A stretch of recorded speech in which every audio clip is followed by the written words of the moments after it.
Thank you very much. The Palestinian question has been championed in Parliament even before, where we sponsored a motion that was adopted by Parliament advocating for the removal of Israeli embassy because we cannot share a territory with murderers.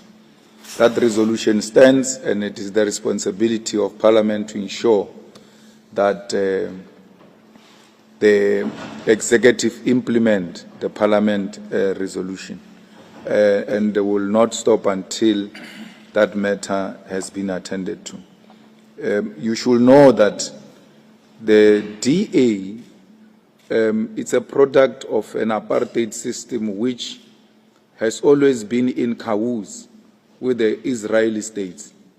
It's a relationship that the Israelis are ashamed of, but you can be guaranteed that Israel provided weapons during apartheid to the apartheid regime in exchange for minerals. The biggest trade Israel had in the 70s and 60s was with South Africa, because South Africa needed the arms and Israel needed money and investors. So the GNU, being a product of that arrangement of apartheid beneficiaries, there is in no way it will fight for the total liberation of the people of Palestine. So the Palestinian question is threatened by this government of national unity, because the DA it's a beneficiary of the National Party's government, and the DA has got remnants, including Freedom Front of apartheid, the people who were advocating for the genocide of African people. So it's not going to be an easy task. The progress we made on Palestine in South Africa has been reversed by this elite pact, but that doesn't mean we should not continue with the fight for the total liberation of the people of Palestine.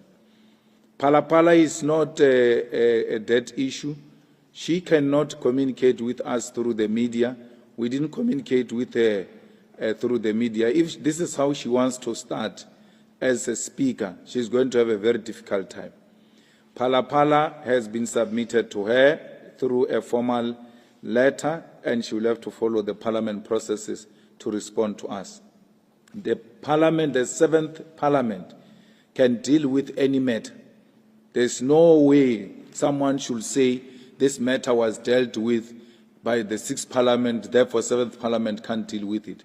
If it means bringing it afresh, where we have to constitute a new panel to make investigations, we will use the previous panel's recommendations as evidence to the new panel and then come back to vote again. It is so opportunistic for DA to say it will not vote for Phala Phala impeachment because of VBS. When we're voting in favor of Phala Phala impeachment report, the VBS story was there. They are just using, we voted together even when there was a VBS story. It's not like now there is a new story which is going to disturb them from voting with the EFF.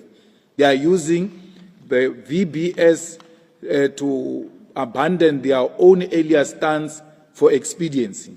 But equally, they are using Phala Phala to hold Ramaphosa with scrotum.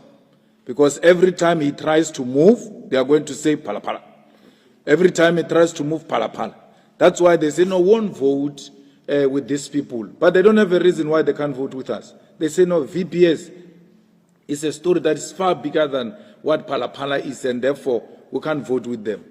That is an excuse. We voted together with the DA on Phala Phala even when there was VBS story.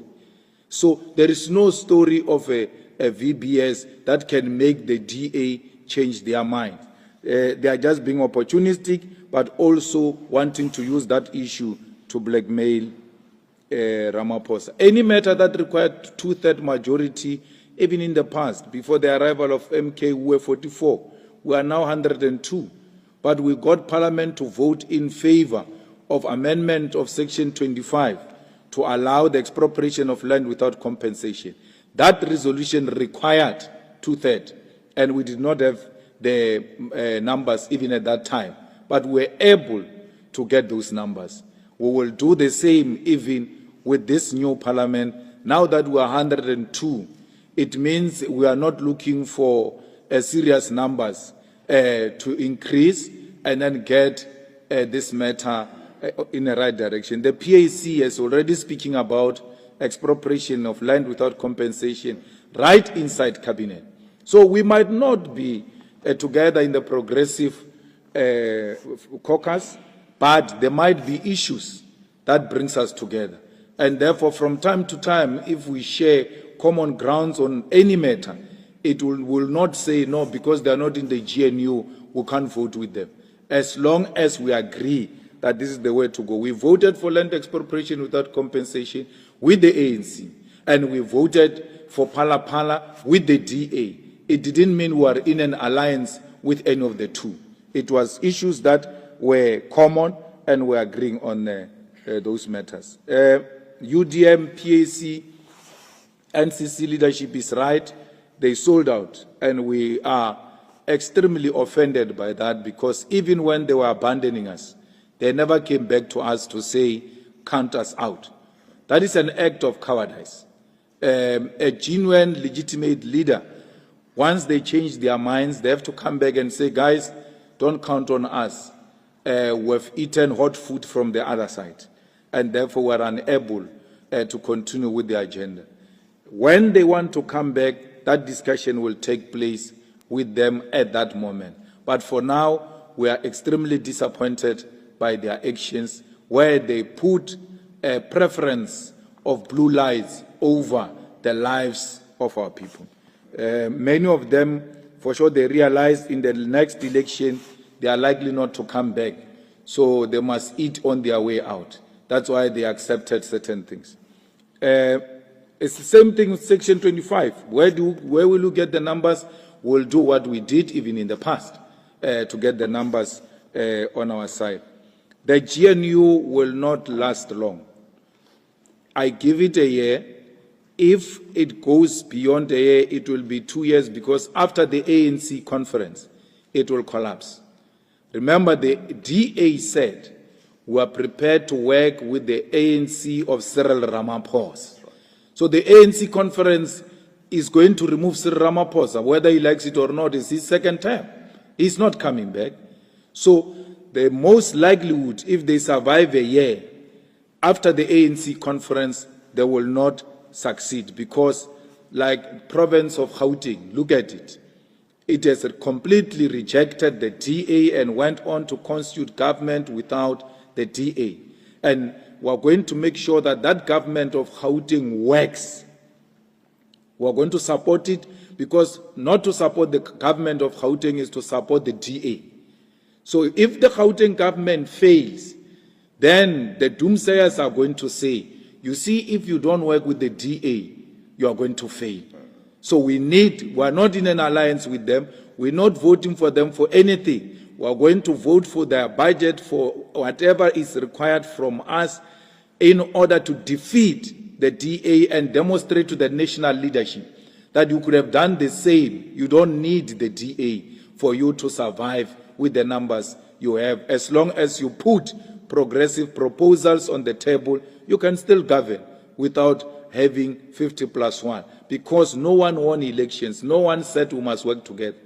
The story that the electorate said we must work together, it's a fiction.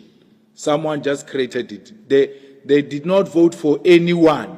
So if no one is voted for, it means from time to time we must consult one another and get consensus from amongst the parties that are voted into power. The ANC missed that opportunity and went into bed with murderers who are still to account for the killings of our people. When we negotiated with the ANC, we never said we'll not bring Phala Phala. Remember, in a year, 5 years before, when we went, the condition was that the president must be removed. So we said, we are not coming with that condition. Let's deal with issues. Because we knew after we have agreed, along the other progressive forces, the issue of the president is going to come. It doesn't have to be a deal breaker. Because if we had used it as a deal breaker, the ANC will be saying we did not negotiate with them because they came with a deal breaker and we could not budge from that level. We said, okay, let's leave that. Even land expropriation and all of that, let's leave them. Let's talk about what are the immediate interests for our people. Let's even leave positions for that matter to look at what can be discussed and agreed upon in the immediate to liberate the poor of the poorest. Still, that got rejected. And then they went back to the meeting of the ANC and said EFF insulted them and all of that as a way of trying to persuade the NEC not to look at the EFF direction. So Cyril has never been a condition in exchange for ministerial positions. We never said that. We've always emphasized that the interest of our people should come first, and the rest of the other issues will deal with them. That's why we, even before the election of the president, we presented Phala Phala to the speaker immediately after she got elected, so that those who are voting for that president, they should know that there is this dark cloud hanging over the head of that president. I think those are the issues that I will respond to, DP.